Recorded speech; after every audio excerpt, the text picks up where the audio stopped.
Kamusta guys? Nagbabalik naman tayo sa isa ng Minecraft Blackscraft. And ito po ay episode 2. So kita nyo naman nandito tayo guys sa base ko. And tignan nyo, naglalag pa ako.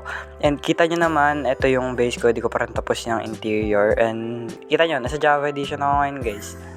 Tingnan nyo naman, ito yung materials ko na, and bala ko ibenta tong dirt. And yung mga sand na yan, gagamitin ko yan. And kita nyo naman, nasa Java ako. Kita nyo yung cursor ko, pero di pala nakikita, no?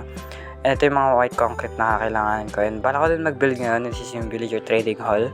And ita-timelapse ko din lang siya mamaya. And lalagyan ko siya ngayon dito. Lalagyan ko yung task na yan ng second floor. Pero hindi ko lang sure kung tatapusin ko siya this episode kasi ang bala ko nga is villager trading hall. Pero kita nyo naman, ito yun. Pero sige, gawin na natin kasi ayan, okay. Gawin na natin. Okay. Paano ba to? Naglag talaga ako. Ang hirap talaga pag Java edition. Kaya di talaga ako nagre-record sa PC guys. Kasi naglalag ako. Okay. And ito na nga, lagyan na natin to ng second floor. Patungan lang natin to. And kita nyo naman, nagde-drop yung frames ko. Kaya di talaga ako makapag-record ng maayos sa computer. Okay. Kita nyo naman. I-fill up lang natin to. Tapos lagyan natin to ng torch pagkatapos. Para naman may second floor na tayo. Pero ang pala ko dito is gawin storage room yung taas. And yung first floor is bedroom. Or kaya dun tayo sa third floor mag-bedroom. Dun sa pinakataas. Sa third floor. Pero ngayon, dito lang. Wala pa akong naisip. Wala pa akong idea or design. Kita nyo naman dami kong wood sa inventory ko. Soon gagawin ko din yung sticks kasi bebenta ko sa villager para may emerald tayo. And ayun, naglag lang ako. Okay.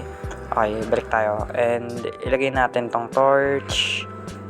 And okay, naglalag pa rin talaga ako. Okay.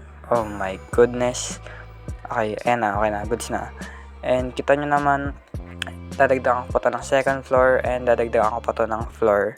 Kasi hindi naman ganyan-ganyan lang.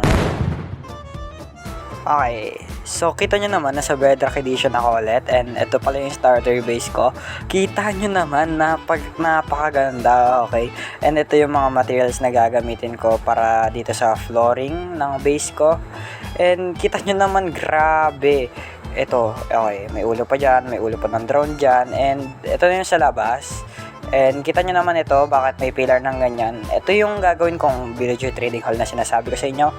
Outline lang siya para mapadali na yung pagbibuild ko ng villager trading hall. And kita nyo naman dito, okay, may mga puno dito. Kasi dyan, and ito yung flooring ko, yung sinasabi kong flooring guys, na gagawin ko.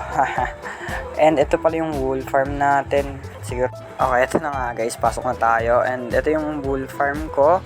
Okay, and okay, wala pa rin pala akong permission dito. Di ko pa rin nailalagay. Akit na ako.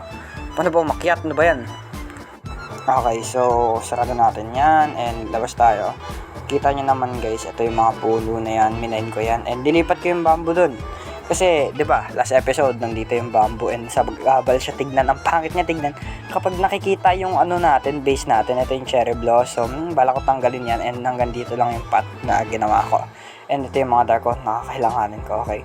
And dito tayo, pasok tayo sa base ko, siguro, or hindi ko lang alam. Sige, pasok tayo and tutur ko kayo. Ito nga pala yung sa second floor guys, bedroom ko lang siya, kita nyo naman. Wala pa siyang design and bed ko lang talaga siya, okay. And dito naman ay storage room, which is yung mga gamit ko lang, tingnan nyo naman. Nakasort yan properly, okay. Kita nyo naman, sort na sort talaga yan guys. Ito lang pala hindi. Okay, may mga sort, may mga hindi nakasort. Kasi sa items ko yan, pero hindi pa yan puno guys, okay. Bumalik ako sa Bedrock Edition kasi naglalag ako sa Java pag nagre-record Kita nyo naman guys, nandiyan yung ulo ko. Okay, and second account ko yung gamit ko. Okay, tingnan nyo. Okay, type. And lumabas yung 0930. Timelapse na agad. Let's go!